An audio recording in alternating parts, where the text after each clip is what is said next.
A very important part of classroom discipline is to teach self-discipline to students so that students act responsibly in the classroom. ये बेहद ज़रूरी है कि जब teachers जो हैं वो कवायद और कवानीन जो हैं वो सामने रख देते हैं और स्टूडेंट्स को ये बता देते हैं कि these are the do's and these are the don'ts in terms of behavior manifestation, तो फिर स्टूडेंट्स के ऊपर ये जिम्मेदारी लागू हो जाती है कि वो खुद ब खुद इन रूल्स को सीखें और बेहतर तरीके के साथ क्लासरूम में अपना रवैया जो है वो दिखाएं. तो इसमें जो जिम्मेदारी है, जो रिस्पॉन्सिबिलिटी है, that gets shifted from the teacher to the student. और ये बात बहुत अहम है कि टीचर जो है वो जिम्मेदारी के साथ स्टूडेंट्स को सेल्फ डिसिप्लिन सिखाए, उनको बताए कि कौन से एक्सेप्टेबल बिहेवियर्स हैं, कौन से बिहेवियर्स जो हैं वो अनएक्सेप्टेबल हैं, और फिर इन कवायद को मेंटेन करना जो है और इनका भरम रखना जो है वो स्टूडेंट्स की जिम्मेदारी है.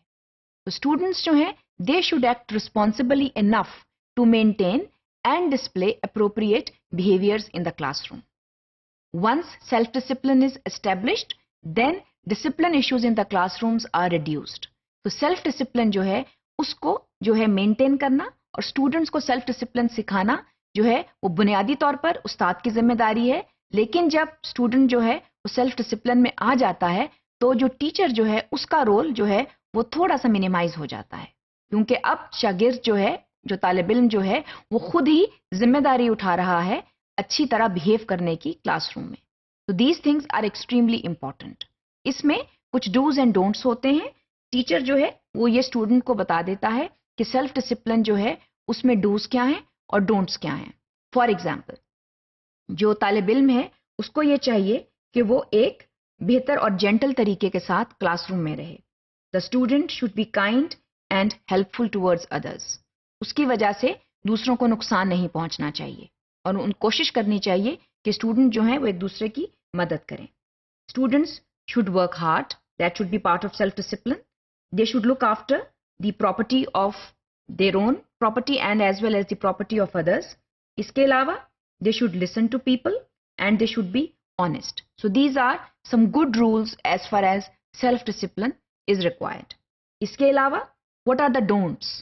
What is it that students should not do to breach, discipline issues in the classroom? इसमें they should not hurt anybody, they should not hurt the feelings of others, they should not waste time.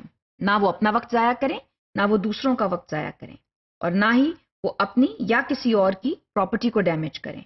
एक दूसरे को interrupt ना करें, एक दूसरे की बात सुने, और इसके अलावा वो झूठ ना बोलें. ये बहुत अहम बातें हैं. These are the golden rules. ये जो है स्टूडेंट्स में ये तमाम खसूसियात होनी चाहिए और डूज एंड डोंट्स जो हैं उनको सही तौर के ऊपर प्रैक्टिस करना जो है ये बहुत ज़रूरी है. इसमें स्टूडेंट्स जब सेल्फ डिसिप्लिन जो है वो उसमें आ जाते हैं तो then they start respecting themselves also. Self respect जो है वो खुद ब खुद आ जाती है, क्योंकि स्टूडेंट्स फिर एक जिम्मेदाराना रवैये के साथ आते हैं और उनको ये मालूम होता है कि अगर वो सेल्फ डिसिप्लिन के तहत जो है वो काम कर रहे हैं तो फिर उनकी रिस्पेक्ट भी हो रही है और वो दूसरों की भी रिस्पेक्ट कर रहे हैं. So these things are very very important and these things lead to self discipline. So the do's and the don'ts they need to be communicated and then they should be upheld by the students. They should be upheld by the students very religiously and they must stick to it so that self discipline is created in the classroom. Self discipline अगर नहीं होगा तो फिर teacher जो है वो बार बार ये उसको बताना पड़ेगा कि अच्छा क्या है और बुरा क्या है.